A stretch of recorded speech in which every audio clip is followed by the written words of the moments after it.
네, 부디의 부동산 노하우를 아낌없이 전해드리겠습니다. 이번 시간은요, 부디의 한수 시간입니다. 오늘은 또 어떤 한수를 전해주실지. 오늘 제가 들은 주제는 재개발은 타이밍 싸움, 망설이지 말고 투자하라 라는 주제인데, 부동산이 타이밍이라는 건 뭐 알겠어요. 그러니까 재개발이 근데 더더욱 그런가 봐요. 네, 재개발은 그 타이밍이 조금 늦느냐 빠르냐에 따라서 그 거둘 수 있는 이익의 차이가 상당히 크다는 거죠. 그래서 재개발만큼 이 타이밍이 중요한 게 없다. 저는 그렇게 보고 있습니다. 네. 그래서 사실 제가 이런 주제로 지금 한 거는 근데 제가 이제 정체적으로 좀 얘기를 좀 드릴까 해서요. 네네. 재테크라고 하는 거. 재테크는 뭐 다양한 그런 종류가 있잖아요. 뭐 네. 금도 우리가 재테크하고 그렇죠. 주식 그다음에 뭐 있어요. 뭐 채권도 투자하고 정말 달러도 많죠. 투자하고 네. 정말 많습니다. 근데 유독 이 부동산 투자를 하는 건 이상하게 투기로 몰려요.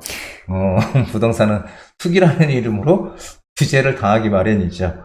이거는 뭐 우리나라에 뭐 계속 반복되는 하나의 역사적인 스토리라고 저는 생각해요. 하지만 부동산 투자도 상당히 시간과 노력을 들여서 하는 겁니다. 네, 불로소득은 아니라는 거죠. 그래서 누군가 이제 그런 얘기 했어요. 투자라는 것은 투자와 투기는 동전의 앞뒷면이다. 이런 얘기. 저는 이게 정말 맞다고 생각해요. 투자와 투기를 구분짓기는 상당히 어려운 것이다라고 저는 생각을 하고요. 자, 선거에서 여야가 바뀔 때마다 이 규제 정책 또는 완화 정책 아주 정해져 있죠. 이 진보 정권이 들어오면은 규제, 보수 정권이 들어오면 완화. 이건 뭐 아주 그냥 공식처럼 패턴처럼 늘상 반복되어하는 일상을 우리는 지켜봐왔고요. 자, 10월 지금 현재 시장, 앞으로 10월 이후에 그 시장을 우리가 한번 좀, 제가 여태까지 말씀을 누누이 드렸지만은 그런 것을 정리를 한번 좀 해보려고 해요. 시장을 판단하는 가장 중요한 흐름이 뭘까요? 가장 중요한 거. 그게 바로 추세라고 저는 생각을 해요. 이 추세는 흐름이라고 얘기를 바꿀 수가 있는데 시장을 판단하는 요소 중 가장 중요하다고 저는 생각을 합니다. 그런데 이 흐름을 잘 판단하고 움직여야지 투자 이익을 낼 수 있는 거죠. 그리고 거기에 하나가 더 따라간다면 그것은 바로 정책 방향입니다. 정책이 지금 어디를 가리키고 있느냐, 어느 방향으로 가고 있느냐, 이거 상당히 중요한데 거기랑 반대로 가면 안 된단 말이에요. 그렇죠. 예, 그렇죠. 제가 누누이 말씀드렸지만 네네. 그래서 이 두 가지 흐름과 이 추세와 정책 방향을 잘 판단한다면 우리는 투자는 반드시 성공한다고 제가 장담할 수 있습니다. 자, 그런데 먼저 시장 흐름을 보면 누누이 얘기했듯이 꺾이는 시장이 절대 아니라는 거 제가 말씀드리고 싶어요. 외부 변수, 내부 변수만 있지만 외부 변수인 미국의 변수만 사라진다면 우리 내부 요인은 하락하는 그런 요인보다 상승 요인이 훨씬 더 크다라고 제가 지난번 방송에서도 그런 얘기를 드렸습니다. 물론 여기에 한 가지 말씀드리고 싶은 것은 지역적인 양극화예요. 지역적인 양극화는 점점 더 커질 것이다라고 저는 판단을 하고 있습니다. 근데 이 양극화는 우리나라만의 현상이 아니라 전 세계적인 현상이라는 거죠. 미국을 비롯한 이거를 우리가 알아야 되고요. 그리고 또 하나는 부동산 시장에서 가장 중요한 거 우리가 맨날 얘기하잖아요. 수요와 공급이 가격에 영향을 가장 강하게 미친다. 수요 공급인데요. 전국에 공급 물량이 많아. 그렇다고 해서 지금 공급 물량이 많으니까 이거 큰일 났다. 이게 아니라는 거죠. 왜냐하면은 공급 물량이 전국적으로 많더라도 내가 투자할 곳에 그 지역의 공급 물량이 얼마가 되느냐 이게 중요하다고 제가 예전에 방송에서 정말 많이 얘기를 드렸었어요. 네. 물론 지역적인 양극화, 차별화 이것은 계속 강화될 거다, 가속화될 거다라는 말씀을 드리고 싶고요. 근데 수요에 비해 공급이 작다면 가격은 오르는 거고요. 수요에 비해서 공급이 많으면 가격은 빠지는 겁니다. 이건 뭐 너무도 당연한 얘기죠. 그렇죠? 맞죠. 근데 그 중에서 지금 전국에서 가장 공급이 부족한 데가 어디냐라는 거예요. 이게 바로 서울이라는 겁니다. 우린 서울을 주시해야 돼요. 왜냐하면은 지역적인 양극화가 커지니까 우린 지방으로 가면 안 되고 서울에 가야 된다. 서울로 투자를 해야 된다. 내가 사는 곳은 지방에 살든 어디 살든 전혀 상관없거든요. 근데 투자는 서울로 가야 된다는 얘기를 정말 많이 드렸어요. 근데 서울도 무조건 다 아무데나 다 오케이냐라는 거죠. 아무데나 오케이는 아니라는 거예요. 왜냐하면은 자, 서울은 25개구나 있는데 거기에서 우리가 어디에 들어가느냐가 앞으로 우리 투자의 성패를 좌우하는 관건이 될 것이다라는 거죠. 그래서 투자라면 일단 나중에는 어떻게 될지 모르지만 현재까지 여태까지 부동산 역사가 계속 반복되어 왔듯이 여태까지 상황을 보면은 서울이 투자의 우선순위고요. 그리고 앞으로 몇 년 동안은 서울의 공급 물량이 아예 없다는 겁니다. 공급 물량이 점점 줄어든다는 거죠. 공급 물량. 공급 물량 그래프 좀 한번 보여주시죠. 네. 2003년도 이렇게 많이 2004년도도 이렇게 가다가 지금 2021년, 2019년도에 평균보다 이 42,000가구 평균보다 늘었다가 지금 점점 줄어들기 시작하죠. 2021년, 2022년, 2023년, 그렇죠? 2024년, 2025년. 지금 이 평균 선을 못 넘고 있어요. 점점. 서울은 내년에도 올해에 비해서 공급 물량이 더 줄어들 거라고 보여져요. 그렇게 되면은 결국은 단기간에 집을 늘릴 수 없기 때문에 공급 물량은 줄 수밖에 없다. 근데 수요는 꾸준히 있는 거죠. 수요는 꾸준히 있는 거예요. 그래서 지금은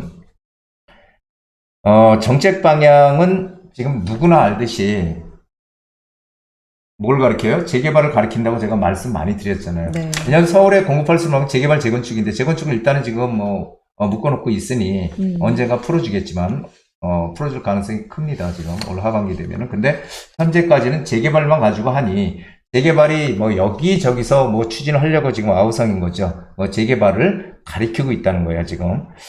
자, 그런데 지난 정부의 공공재개발, 공공주도 재개발 이런 것들은 지금도 아직까지 진행을 하고 있는 것도 있지만 그런 것들은 서서히 역사의 뒤편으로 사라질 것이다 라고 저는 보여지고 있습니다. 그래서 현재의 시장이 내세고 있는 이 신통기획, 신속통합기획이라고 하죠. 신통기획 재개발, 그 다음에 모아타운, 그 다음에 역세권 개발, 역세권 이런 것들이 지금 일반 재개발로 서울시에서 적극적으로 추진하고 있는 그런 대표적인 사업이거든요. 그래서 이 민간 사업이 앞으로 줄을 이룰 것이고요. 재개발 사업은 진행 단계마다 가격이 상승하기 때문에 얼마나 빠른 시점에 우리가 진입을 하느냐가 관건이라는 거죠.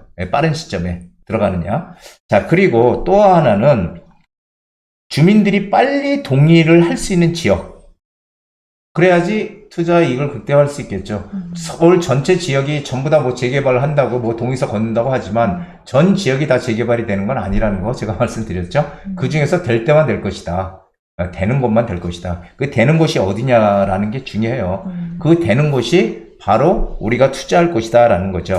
그래서 지금 신통리나 모아타운 역세권 개발 이런 것들이 행정 절차를 간소화해서 빨리빨리 공급을 하겠다는 거예요. 지금 그렇게 서울시의 의지입니다. 자, 그러면 향후 4년 동안 무수한 재개발 진행한다는 지역들이 등장을 할 것이고 많은 전문가들이 투자를 하라고 권유를 할 거예요. 근데 말씀드렸듯이 한마디로 다 되지 않는다라는 거죠. 네. 네, 그래서 동의서 걷는다는 얘기는 여기저기 들리겠지만 그 중에 일부만 재개발이 진행될 뿐이고 나머지는 언제 될지 상당히 미정이다. 그런 것들은 우리가 예측할 수 없다는 거죠. 그래서 재개발을 추진한다고 하더라도 어느 곳에 들어가느냐가 중요하다는 거예요. 어느 곳. 왜요? 어디에 들어가느냐. 옛날에 인서울이라고 했잖아요. 인서울. 네. 무조건 서울 안에만 붙어 있으면 된다. 이제는 어디에 가느냐가 중요하다는 거. 이제 점점 더 이게 중요한 상황으로 부각이 되고 있습니다. 그래서 투자금이 싸다고 외곽으로 방향을 잡는다면 실패할 가능성이 크다. 조금 전에 말씀드렸죠. 그런 지역들은 진행이 빨리빨리 되지 않을 것이다 라는 얘기를 드린 거고요. 재개발에서 가장 중요한 거는 두 개예요. 사업성. 이 재개발을 추진했을 때 사업성이 있느냐 없느냐. 그리고 또 하나는 속도예요. 속도. 얼마나 빨리 진행이 되느냐. 이 두 가지가 합쳐져서 진행이 될 수 있는 것. 여기가 이익을 극대화할 수 있다는 거죠. 그래서 이 두 가지가 만족되려면 어떤 곳이어야 되냐면은 입지가 좋은 곳이어야 된다는 거예요. 입지가 좋은 곳이라는 것은 선호도가 높은 곳이야. 같은 얘기예요. 선호도 높은 곳. 왜? 뭔가 들어가 살고 싶어. 당연히 입지가 좋겠죠. 그리고 이런 지역들은 당연히 땅값이 비싼 곳이 땅값이 비싼 곳이죠. 이런 곳이 가장 먼저 개발이 됩니다. 이런 곳이 가장 먼저 개발이 될 것이고, 외곽 지역들은 개발이 좀 더디거나 아니면은 나중에 되지도 않는 그런 상황을 맞게 될 수도 있다는 거죠. 그래서 결국은 지역이 중요하다는 얘기입니다. 지금 시점이 일시적인 조정 국면이고, 제가 얘기하는 대로 정책 방향이 재개발을 가리키고 있다면, 우리는 어떻게 돼요? 입지 좋은 곳으로 들어가야 돼요. 입지 좋은 곳으로. 그래서 항상 말씀드리는 게, 제가 한강변과 이 한강변, 그 다음에 역세권에 대한 얘기를 많이 드렸어요. 항상 강조해 주시죠. 예, 한강변과 역세권. 이 역세권은, 이건 지금 앞으로 향후에 그 가치는 점점 더 중요해질 것이다라는 얘기예요. 한강변과 역세권. 이거는 하나의 흐름이에요. 선진국들이 개발을 진행해온 하나의 흐름. 우리도 따라간다는 거죠. 또 우리의 뒤를 우리보다 후진국들이 더 따라가는 것이고요. 항상 그렇습니다. 항상 돈을 버는 사람은 어떻게 해요? 남들이 움직이지 않을 때 먼저 움직이는 사람들입니다. 누구나 다 돈 벌면은 좋겠지만 항상 공평하다는 거죠. 예.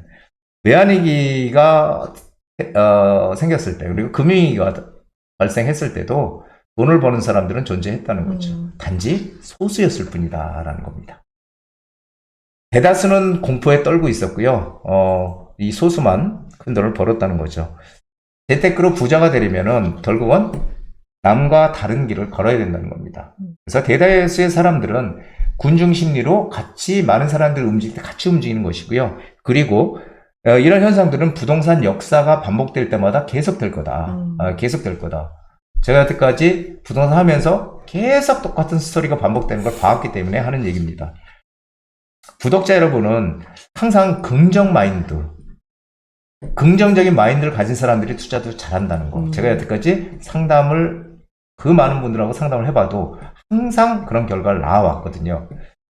역발상 투자, 긍정적인 마인드로 역발상 투자 반드시 하시기 바랍니다. 그리고 어느 지역에 어떻게 우리가 투자를 하든, 아까 신속통합기획이나, 역세권 개발이나, 모아타운이나, 한강변 개발이나, 어느 곳에 투자를 해도 상관이 없어요. 어느 곳에 투자를 하든 상관이 없지만, 우리는 어떻게 해야 돼요? 뭔가 좀 더 빨리 갈 수 있는, 어느 방식으로 가느냐에 따라서, 어느 타이밍에 들어가느냐에 따라서 이익이 차이가 많이 난다는 거예요. 그러면은 그런 것들을 잘 살펴서 들어가야 된다라는 얘기를 드리고 싶습니다. 그러니까 어떤 물건에 또 투자하느냐 에 따라서 또 나중에 추가 부담금을 많이 내느냐, 아니면 안 내고 들어가느냐, 작게 내느냐가 또 달려있다는 거죠.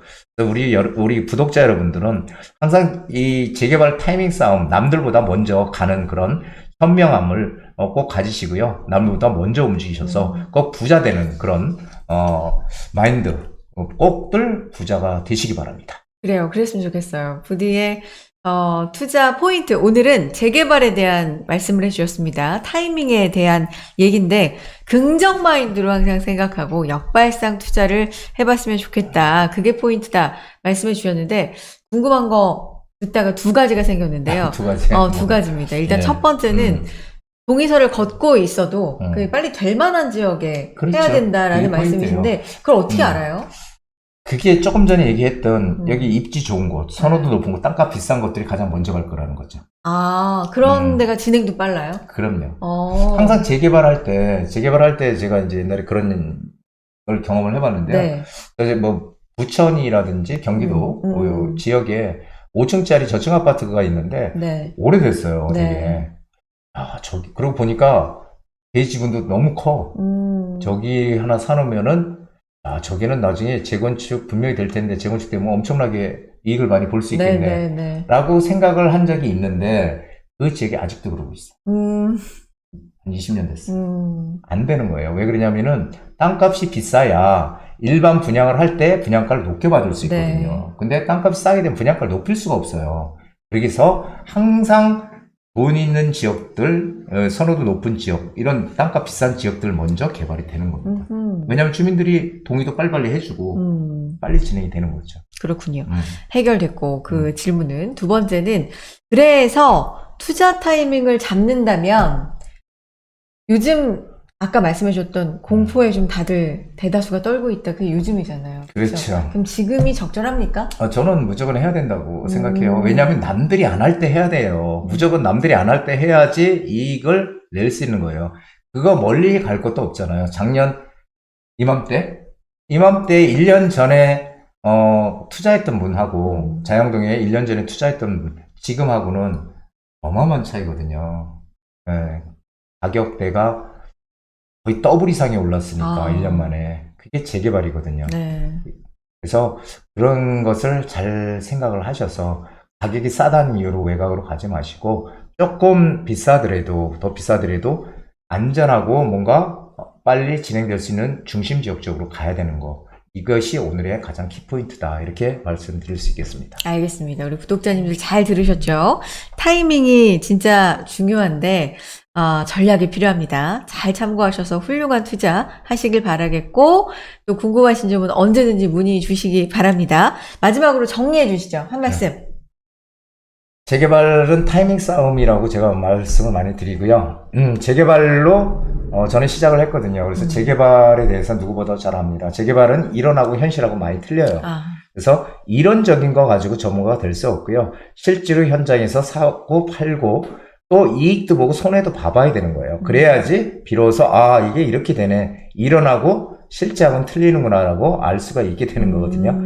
그래서 여러분들도 너무 이론적인 데 얽매이지 마시고 재개발에 유튜브든 아니면 전문가들 강의를 많이 들으셔서 거기서 신뢰가 갈 수 있는 전문가들하고 상담을 하셔서 판단만 내가 쓴다면 물건을 찾아준다든지 뭔가 투자처를 알아봐 주는 거는 그 전문가들이 충분히 할 수 있는 역할이거든요. 그러니까 그렇게 해서 뭔가 좋은 투자들 하셨으면 하는 게 제 바람입니다. 재개발은 타이밍 싸움이다라는 주제로 오늘 부디의 한수 좋은 말씀 도와주셨고요.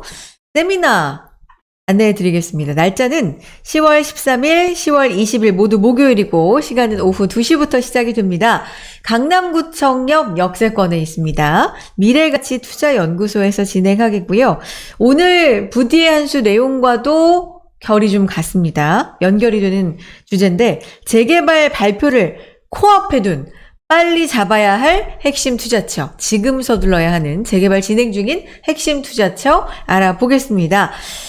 부디와 이 연구소의 여러 전문가들께서 함께 해주시는, 직접 강의해 주시죠? 네, 그렇습니다. 제 강의 들었던 분들도 많고, 여태까지. 그래서 도움이 또 되셨다는 분들도 많고요. 그래서 어쨌든 오시면은 아마, 부동산이 이렇구나라고 확실한 어떤 신념을 가질 수 있을 정도로 제가 열심히 강의를 해드리고요. 그리고 또 투자처까지 알려주는 그런 귀중한 시간들 준비하겠습니다. 여기 구체적인 내용들 많이 알려주실 예정이니까 신청해 주시기 바랍니다. 전화, 문자, 이메일, 그리고 네이버 폼 통해서 신청하실 수가 있어요. 나는 시간이 안 된다, 너무 듣고 싶은데, 이런 분들 개별 상담 가능하니까 주저하지 마시고 또 편하게 신청해 주시기 바랍니다. 참여 인원에 좀 제한이 있어요. 그러니까 좀 미리미리 빠르게, 선착순이니까 미리 예약을 해보시고 참석해 보셨으면 좋겠습니다. 지금까지 부디의 한수였습니다.